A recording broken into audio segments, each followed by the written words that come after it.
warahmatullahi wabarakatuh. Apa kabar teman-teman semua? Semoga semuanya dalam keadaan baik dan sehat ya.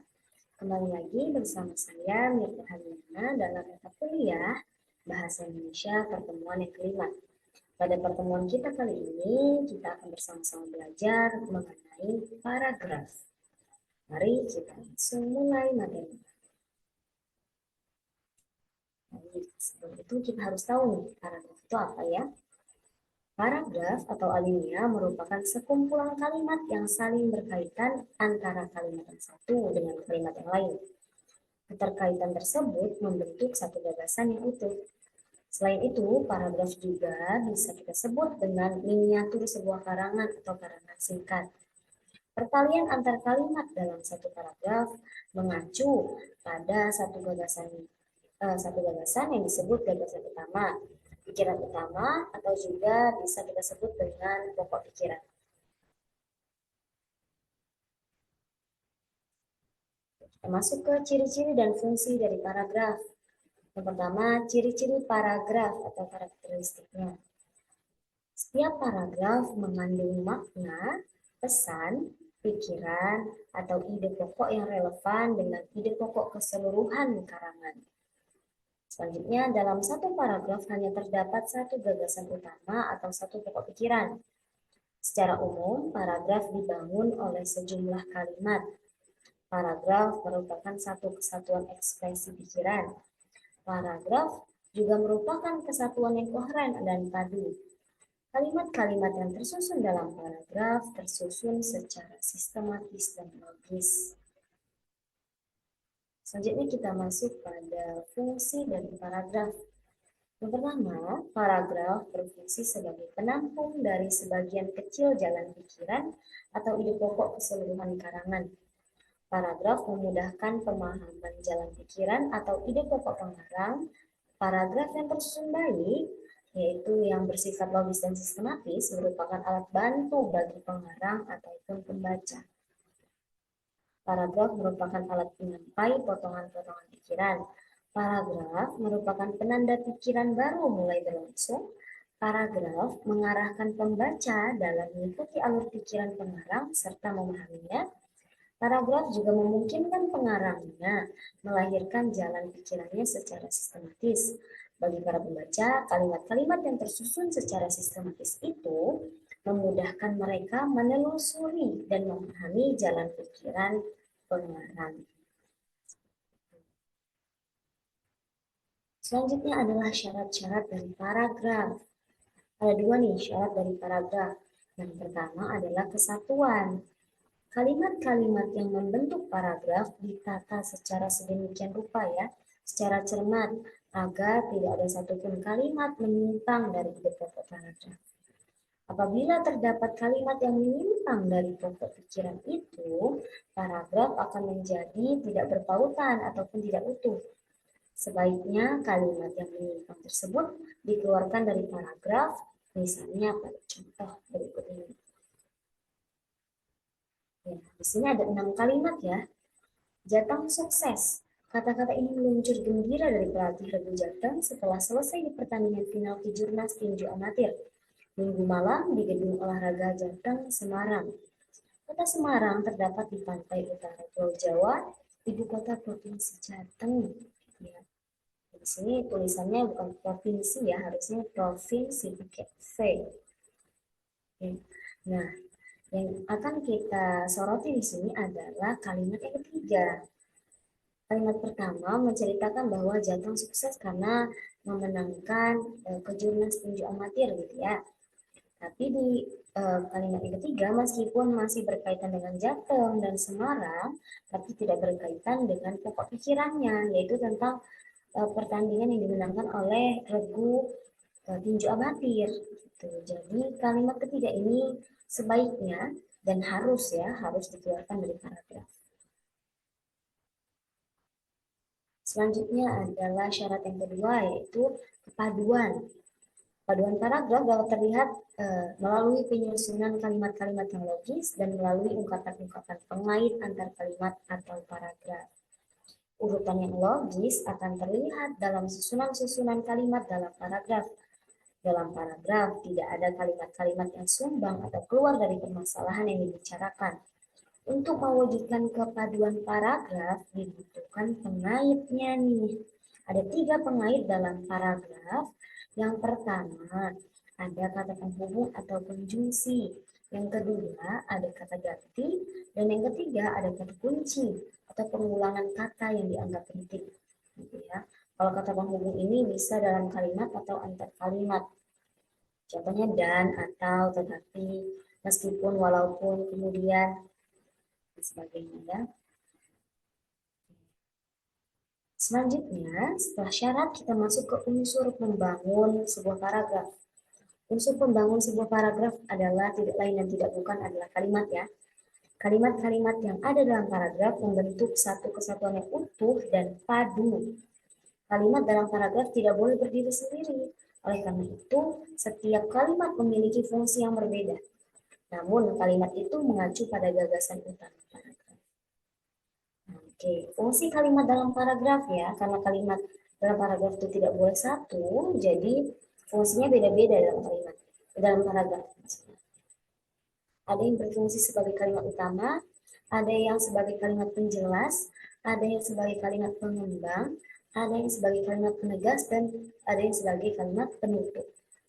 Mari kita bongkar. Sebagai kalimat utama, salah satu unsur pembangun yang harus ada dalam paragraf yang baik adalah adanya kalimat utama. Kalimat utama adalah kalimat yang mendasari terbentuknya paragraf. Dalam kalimat utama berisi gagasan utama. Gagasan utama yang terdapat dalam kalimat utama mengandung kata kunci. Ya, ingat, kalau kalimat utama berarti itu kata kunci dari isi paragrafnya.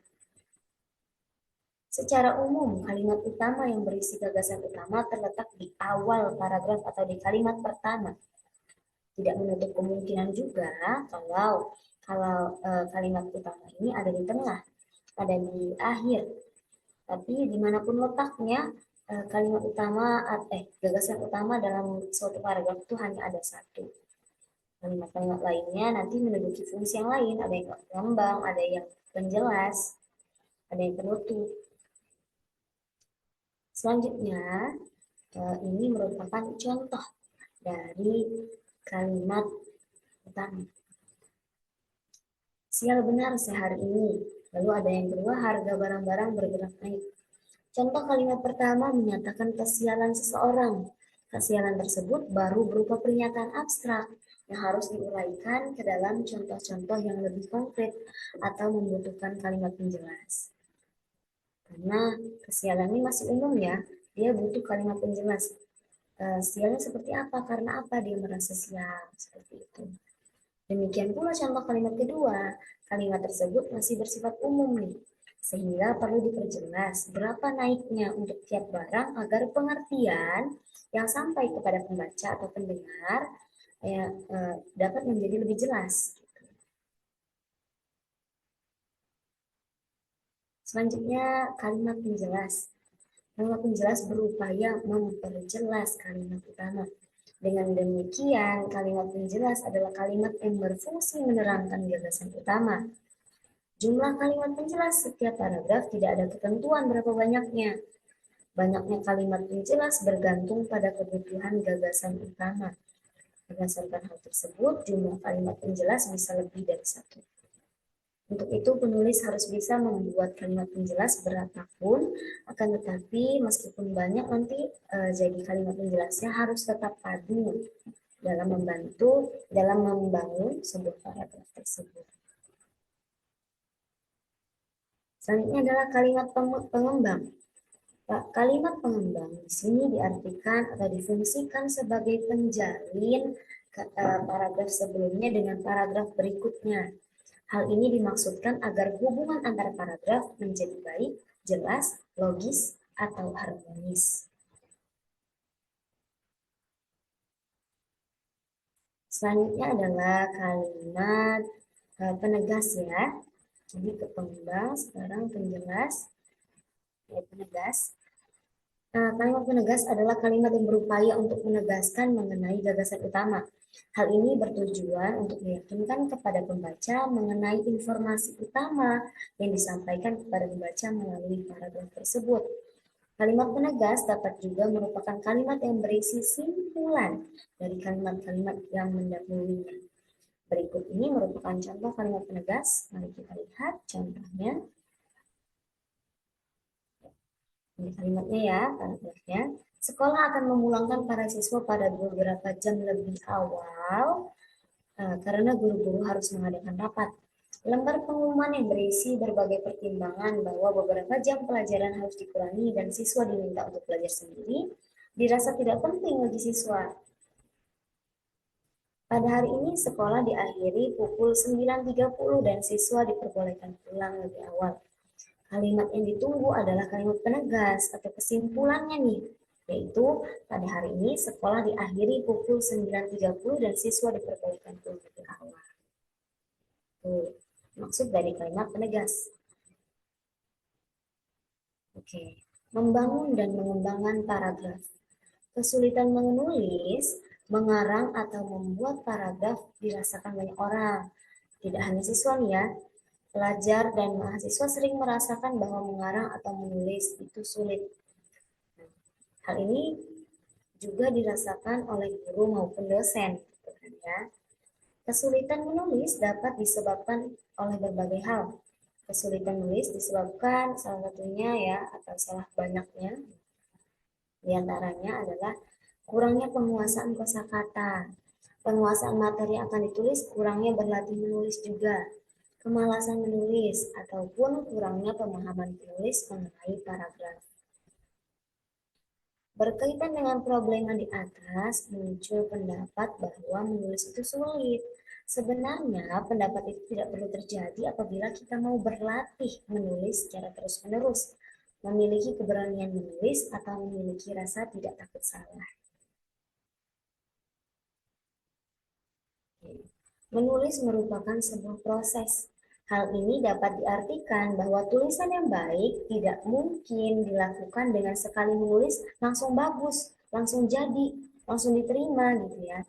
Seorang penulis perlu melakukan berbagai tahapan. Tahapan-tahapan menulis perlu dilakukan apabila menginginkan hasil tulisan yang berkualitas. Tahapan yang perlu dilakukan seorang penulis agar dapat menghasilkan tulisan baik adalah sebagai berikut. Ya, ini ya langkah-langkahnya. Jadi menentukan topik dulu nih, kita mau nulis apa gitu. Kita harus menentukan temanya atau topik dari tulisan yang akan kita buat. Selanjutnya mengumpulkan bahan tulisan. Jadi kita harus cari bahan-bahan, sumber-sumber yang mau kita cantumkan dalam tulisan. Lalu membuat kerangka karangan, apa aja yang mau kita tulis, kerangkanya tulis. Lalu menuangkan ide, setelah itu mengumpulkan bahan-bahan, tentunya kan tidak semua bahan-bahan kita tuangkan di situ ya, perlu diolah dulu, perlu diberi ide tambahan.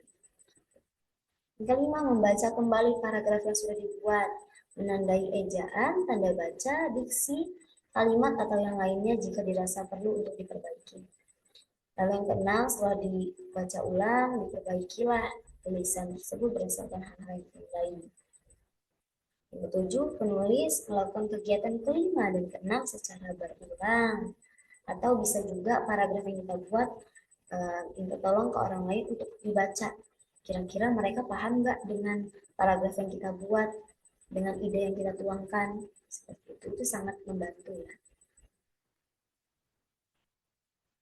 Nah, tahapan-tahapan tersebut merupakan gambaran yang dapat dilakukan dalam rangka belajar membangun paragraf. Paragraf yang dibangun pun merupakan paragraf sederhana. Berikut merupakan contoh paragraf sederhana yang terdiri dari kalimat utama, kalimat penjelas, dan kalimat pengembang. Ya. Jadi berbagai pihak mulai sibuk menyongsong ujian nasional 2013. Ini contohnya dari berita ya di tahun 2013. Gitu. Jadi kalimat utamanya ada di kalimat pokok pikirannya ada di kalimat pertama. Ada di kalimat utama ini ya. Selanjutnya ada kalimat penjelas dan kalimat pengembang. Silahkan bisa dilihat dulu ya Contoh dari paragrafnya.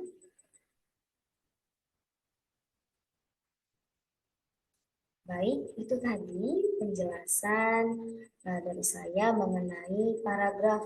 Semoga penjelasan dari saya tadi bisa dipahami dan bisa diterapkan dalam penulisan tugas-tugas kalian.